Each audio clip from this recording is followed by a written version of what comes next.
Kayong mga inyo, puro reklamo, puro pagmamayabang. Nakakalimutan nila kung sino ako. Ako si Doña Consolacion, asawa ng Alferez.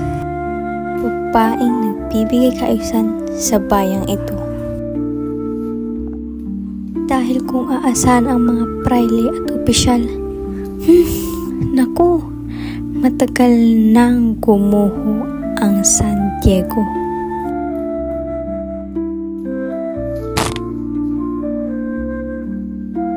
Hindi man ako pinanganak na mayaman. Tingnan niyo ako ngayon.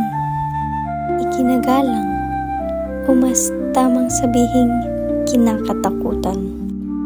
At ano ngayon kung tinatawag nila akong La Moza de los Guardias?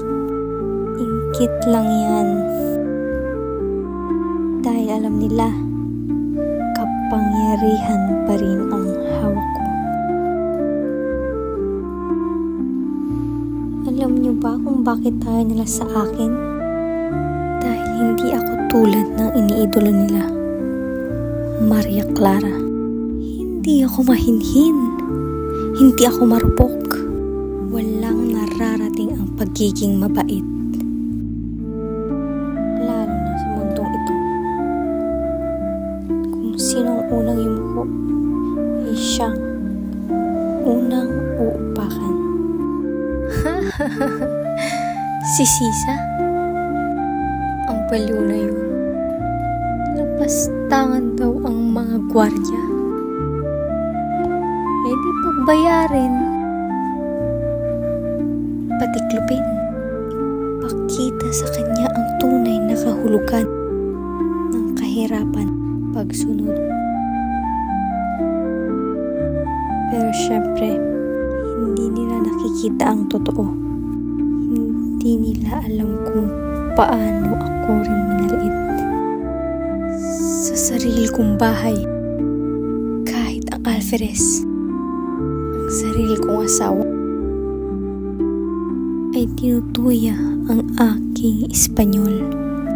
Aba, tila ba'y mas mahusay siya? Kaya ayoko ng pagmamahal. Mas madali pang makuha ang takot. Mas matibay. Mas totoo.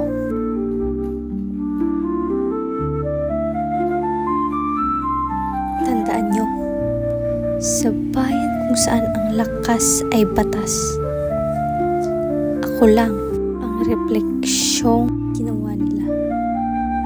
Ginawa akong mabagsik dahil iyon ang tanging paraan para mabuhay.